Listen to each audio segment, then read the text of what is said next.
आनंद। ओम नमः शिवाय। प्रिय भक्तों, जैसा कि आप जानते हैं, आज गणेश चतुर्थी है।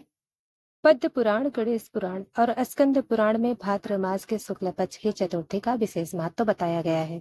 इस दिन भगवान गणेश का जन्म हुआ था।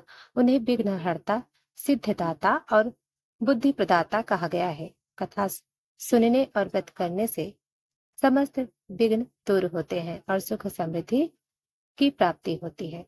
पुराणों में कथा आती है, एक समय कैलाश पर्वत पर माता पार्वती स्नान करने गईं।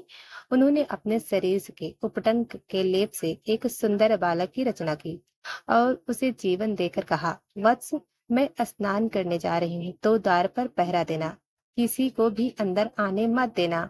बालक ने कहा, हाँ। सिर हिलाकर कहा, हाँ। इस बीच भगवान शिव वहां आए। द्वार पर खड़े उस अज्ञात बालक ने उन्हें रोक दिया। माता के आदेश से आप अंदर नहीं जा सकते, भगवान शिव ने समझाया। पर बालक अडिग रहा। शिव जी को क्रोध आ गया और उन्होंने अपने गढ़ों को उसे हटाने का आदेश दिया, लेकिन बालक ने सभी को परास्त कर दिया। अंततः शिव जी ने त्रिशूल से उसका मस्तक अलग कर दिया। जब माता पार्वती लौटी और अपने पुत्र को मृत देखा तो उनका रोष भयानक हो गया। उन्होंने सृष्टि को विनाश की धमकी दी। देवताओं ने शिव जी से प्रार्थना की कि पार्वती क्रोध को शांत करें। शिव ने अपने गणों को आदेश दिया, उत्तर दिशा में जो प्राणी मिले उसका शरीर लाकर इस बालक के धड़ को लगाओ। गणों को सबसे पहले एक हाथी का शिशु मिला। उसका सिर लाकर बालक के धड़ से जोड़ा गया। भगवान शिव ने उसे पुनर्जीवित किया और कहा, वत्स, तू अब से गणों का ईश्वर होगा। तेरी पूजा सबसे पहले होगी, तो विघ्नों को दूर करने वाला होगा। देवताओं ने आशीर्वाद दिए और यह दिवस गणेश चतुर्थी कहलाया। प्रिय भक्तों, भाद्र मास शुक्ल पक्ष की चतुर्थी तिथि का दिन अत्यंत पावन है। इस दिन गणेश जी का प्राकट्य हुआ, जिन्होंने देवताओं और भक्तों के सभी विघ्न हर लिए। गणेश जी को सिद्धि और बुद्धि के अधिपति तथा संतान सुख देने वाला माना गया है। पद्म पुराण में कहा गया है, भक्त्या या पूज्यते देवम गणनाथम विनायकम, तस्य पुत्र सखी धर्मी चिरंजीवी भविष्यति। बहुत समय पहले चंपावती नामक एक प्राचीन नगरी थी। एक नगर विशाल मंदिरों, चौक चौराहों और पुष्पों से सुसज्जित बागों से भरा था। नगर के बीच में एक भव्य गणपति मंदिर था, जहाँ प्रतिदिन भक्त गणेश जी के दर्शन पूजा करने आते। इस नगर में एक ब्राह्मण रहते थे, सोम शर्मा। उनका स्वभाव सरल, वाणी मधुर और हृदय में ईश्वर भक्ति।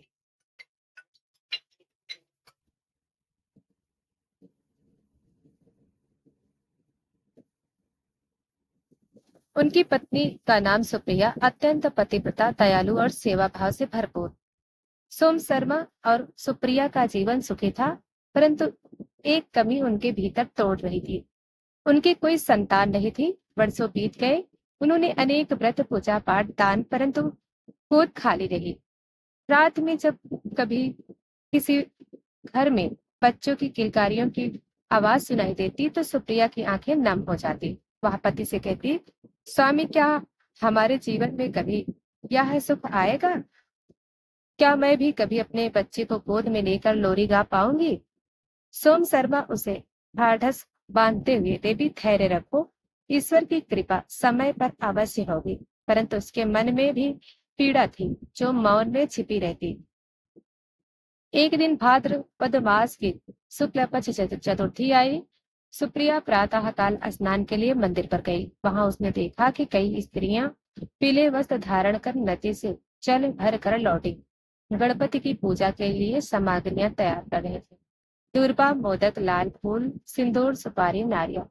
सुप्रिया ने कौतूहल से एक वृद्धा से पूछा, माता, आप लोग आज यह विशेष पूजन क्यों कर रहे हैं?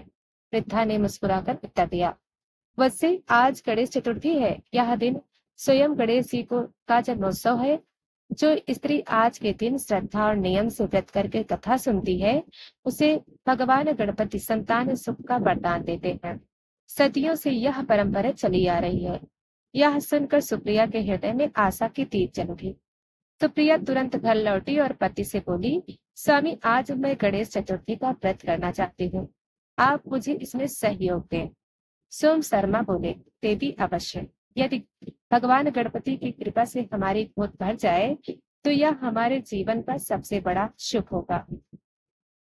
सुबह स्नान करके दोनों ने स्वच्छ पीले वस्त्र धारण किए।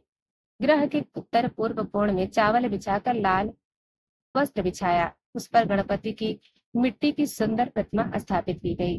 प्रतिमा के चारों ओर दुर्बा घास, मोदक, लड्डू, सिंदूर और पुष्प सजाए गए।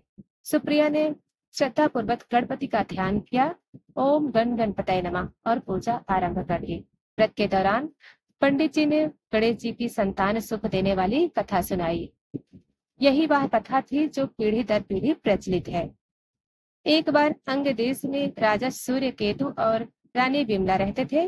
वे धर्मात्मा थे परंतु संतानहीन थे। रानी दिन रात दुखी रहती। एक दिन महल में एक तपस्विनी आई और बोली, रानी, तुम्हारे दुख का कारण तुम्हारे पूर्व जन्म के कर्म है।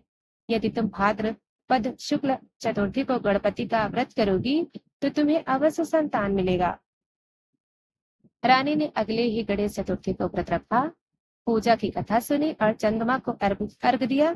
एक ही वर्ष के भीतर रानी ने एक तेजस्वी पुत्र को जन्म दिया जो आगे चलकर एक महान राजा बना। कथा सुनने के बाद सुप्रिया ने मन ही मन गणपति से प्रार्थना की, हे विघ्नहर्ता, जैसे आपने अंग देश की रानी को गोद भरी वैसे ही मेरी गोद भरे। व्रत पूर्ण करके चंद्रमा को अर्घ दिया। उस रात जब सुप्रिया सोई तो उसने स्वप्न में देखा एक दिव्य ज्योति प्रकट हुई और उसमें से स्वयं गणपति प्रकट हुए। वे मुस्कुराते हुए बोले, वैसे तेरी भक्ति और श्रद्धा से मैं प्रसन्न हूँ। जल्द ही तेरे घर संतान रत्न का आगमन होगा। कुछ ही समय बाद सुप्रिया गर्भवती हुई। 9 महीने बाद उसने एक सुंदर तेजस्वी पुत्र को जन्म दिया। पूरा नगर हर्षोल्लास में डूब गया। सोम शर्मा और सुप्रिया ने पुत्र का नाम रखा विनायक दास। पद्म पुराण में वर्णित है, गणेश चतुर्थी का व्रत जो संतान की इच्छा से करता है वह शीघ्र ही संतान सुख प्राप्त करता है और संतान दीर्घ आयु होती है। प्रिय भक्तों, प्रातः काल स्नान करके पीले वस्त्र धारण करें। पूजा स्थान को स्वच्छ कर चावल पर लाल वस्त्र बिछाएं। गणपति की प्रतिमा स्थापित करें। दुर्बा, मोदक, लाल फूल, सिंदूर, सुपारी, नारियल अर्पित करें। दिन भर रुक रखें। निर्जल या फलाहार, कथा सुने अथवा पढ़ें। रात्रि में चंद्रमा को अर्घ दें। गणेश चतुर्थी केवल विघ्न निवारण का पर्व नहीं, यह संतान सुख की प्राप्ति का भी प्रदान देने वाला दिन है। श्रद्धा और विश्वास नियम से किया गया यह व्रत जीवन में सुख, समृद्धि और संतान का आनंद देता है। तो प्रिय भक्तों, यह थी गणेश चतुर्थी, संकष्टी चतुर्थी की व्रत कथा। अगर आपको यह कथा पसंद आई हो तो वीडियो को लाइक करके चैनल को सब्सक्राइब करें। धन्यवाद।